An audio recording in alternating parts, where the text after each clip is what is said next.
ಇತ್ತೀಚೆಗೆ ತಾಯಿ ಮಕ್ಕಳನ್ನ ಸಾಯಿಸೋದು, ತಂದೆ ತನ್ನ ಪತ್ನಿ ಮಕ್ಕಳನ್ನ ಸಾಯಿಸೋದು ಇಂಥ ವರದಿ ಆಗ್ತಾನೆ ಇದೆ. ಈಗಲೂ ಕೂಡ ಅಂಥದ್ದೇ ಒಂದು ಆಗ್ತಾ ಇದೆ.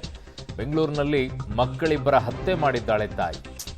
ಮಕ್ಕಳನ್ನ ಹತ್ಯೆ ಮಾಡಿ ತಾನೂ ಕೂಡ ಆತ್ಮಹತ್ಯೆಗೆ ಯತ್ನಿಸಿದ್ದಾಳೆ ತಾಯಿ. ಟೈಮ್ ದಾರದಿಂದ ಕತ್ತು ಹಿಸುಕಿ ಅಯ್ಯಯ್ಯಪ್ಪ ಮಕ್ಕಳಿಬ್ಬರನ್ನ ಹತ್ಯೆ ಮಾಡಿರೋದು. ಪತಿ ಜೊತೆಗೆ ಜಗಳ ಮಾಡಿಕೊಂಡು ಮಕ್ಕಳ ಹತ್ಯೆಯನ್ನ ಮಾಡಿರುವಂಥ ಶಂಕೆ ಅಂತ ಹೇಳ್ತಾ ಇದ್ದಾರೆ. 7 ವರ್ಷದ ಶುಭಂ, ಇನ್ನೊಂದು ಕಡೆಗೆ 3 ವರ್ಷದ ಸಿಯಾ ಹತ್ಯೆಯನ್ನ ಮಾಡಿರೋದು. ಸುಬ್ರಹ್ಮಣ್ಯ ಪೊಲೀಸರಿಂದ ಈಗ ಆರೋಪಿ ತಾಯಿ ಮಮತಾನನ್ನ ಅರೆಸ್ಟ್ ಮಾಡಿಕೊಂಡಿರೋದು. ಎಂಥ ಪರಿಸ್ಥಿತಿ ರೀ. ಅವರು ಆತ್ಮಹತ್ಯೆಗೆ ಪ್ರಯತ್ನ ಪಟ್ಟಿದ್ದಾರೆ. ಈಗ ಅವರು ಎಲ್ಲವನ್ನ ನೋಡ್ಕೊಂಡು ಜೀವನ ಪರ್ಯಂತ ಕೊರಗಬೇಕಲ್ಲ ಈ ವಿಚಾರದಲ್ಲಿ.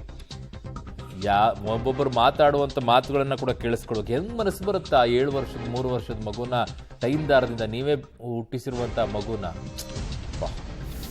ನನ್ನ ಸಹೋದ್ಯೋಗಿ ನಾಗೇಶ್ ನನ್ನ ಸಂಪರ್ಕಕ್ಕೆ ಸಿಗ್ತಾ ಇದ್ದಾರೆ, ಕ್ರೈಮ್ ಬ್ಯೂರೋಯಿಂದ. ನಾಗೇಶ್, ಎಂಥ ಮನಸ್ಸು ಕಠೋರವಾಗಿರಬೇಕು, ಕಲ್ಲಾಗಿರಬೇಕು ಅಂಥೇಳಿ ತಾನೇ ಹೆತ್ತಿರುವಂಥ ಮಕ್ಕಳನ್ನ ಟೈಮ್ ದಾರದಿಂದ ಕತ್ತು ಹಿಸುಕಿ ಸಾಯಿಸುವ ಮಟ್ಟಕ್ಕೆ ಹೋಗಿದ್ದಾರೆ ಅಂತಂದ್ರೆ ಏನಾಗಿತ್ತು ಅಂಥದ್ದು ಅಂತ ಜೀವನದಲ್ಲಿ? ಅರುಣ್, ಬೆಂಗಳೂರಿನಲ್ಲಿ ಹೆತ್ತ ತಾಯಿ ತನ್ನ ಇಬ್ಬರು ಮಕ್ಕಳಿಗೆ ಟೈಮ್ ದಾರದಿಂದ ಕುತ್ತಿಗೆ ಹಿಸುಕಿ ಕೊಲೆ ಮಾಡಿರುವಂತ ಘಟನೆ ನಡೆದಿರುವಂತದ್ದು. ಇಬ್ಬರು ಮಕ್ಕಳನ್ನ ಕೊಲೆ ಮಾಡಿ ತಾನು ಕೂಡ ಕತ್ತು ಕುಯ್ಕೊಂಡು ಆತ್ಮಹತ್ಯೆಗೆ ಪ್ರಯತ್ನ ಪಟ್ಟಿದ್ದಾರೆ ಅನ್ನುವಂತ ವಿಚಾರಗಳು ಈಗ ಬೆಳಕಿಗೆ ಬರ್ತಿರುವಂತದ್ದು. ನಿನ್ನೆ ರಾತ್ರಿ ನಡೆದಿರುವಂತ ಘಟನೆ ಈಗ ತಡವಾಗಿ ಬೆಳಕಿಗೆ ಬಂದಿರುವಂತದ್ದು. ಘಟನಾ ಸ್ಥಳಕ್ಕೆ ಈಗಾಗಲೇ ಸುಬ್ರಹ್ಮಣ್ಯಪುರ ಪೊಲೀಸರು ಭೇಟಿ ನೀಡಿ ಪರಿಶೀಲನೆಯನ್ನ ಮಾಡಿದ್ದಾರೆ. ಜೊತೆಗೆ ತಾಯಿಯನ್ನು ಕೂಡ ವಶಕ್ಕೆ ಪಡೆದು ತನಿಖೆ ಮಾಡ್ತಿದ್ದಾರೆ ಅನ್ನುವಂತ ವಿಚಾರಗಳು ಕೂಡ ಈಗ ಸದ್ಯ ಗೊತ್ತಾಗ್ತಿರುವಂತದ್ದು. ಯಾಕೆ ಈ ರೀತಿ ತನ್ನ ಹೆತ್ತ ಮಕ್ಕಳನ್ನೇ ಕೊಲೆ ಮಾಡಿದ್ದಾರೆ ಅನ್ನುವಂಥದ್ರ ಬಗ್ಗೆ ಮಾಹಿತಿಯನ್ನ ಕಲೆ ಹಾಕುವ ಕೆಲಸ ಸುಬ್ರಹ್ಮಣ್ಯಪುರ ಪೊಲೀಸರು ಒಂದು ಕಡೆ ಮಾಡ್ತಿದ್ರೆ, ಮೇಲ್ನೋಟಕ್ಕೆ ಗಂಡ ಹೆಂಡತಿ ಇಬ್ರು ಕೂಡ ಜಗಳ ಆಡ್ಕೊಂಡಿದ್ರು. ಜಗಳ ಆಡ್ಕೊಂಡಾದ ಮೇಲೆ ಮಕ್ಕಳಿಬ್ಬರನ್ನ ಕೊಲೆ ಮಾಡಿದ್ದಾರೆ ಅನ್ನುವಂತ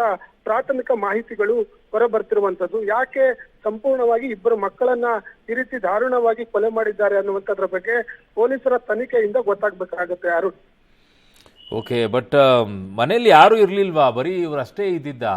ಈಗಿರುವಂತ ಮಾಹಿತಿ ಪ್ರಕಾರ ತಡರಾತ್ರಿ ಇಬ್ಬರು ಮಕ್ಕಳು ಮಲಗಿರುವಂತ ಸಂದರ್ಭದಲ್ಲಿ ಟೈಮ್ ದಾರವನ್ನ ಬಳಸಿ ಕುತ್ತಿಗೆ ಹಿಸುಕಿ ಕೊಲೆ ಮಾಡಿದ್ದಾರೆ ಅನ್ನುವಂತ ವಿಚಾರಗಳು ಕೂಡ ಈಗ ಬೆಳಕಿಗೆ ಬರ್ತಿರುವಂತದ್ದು.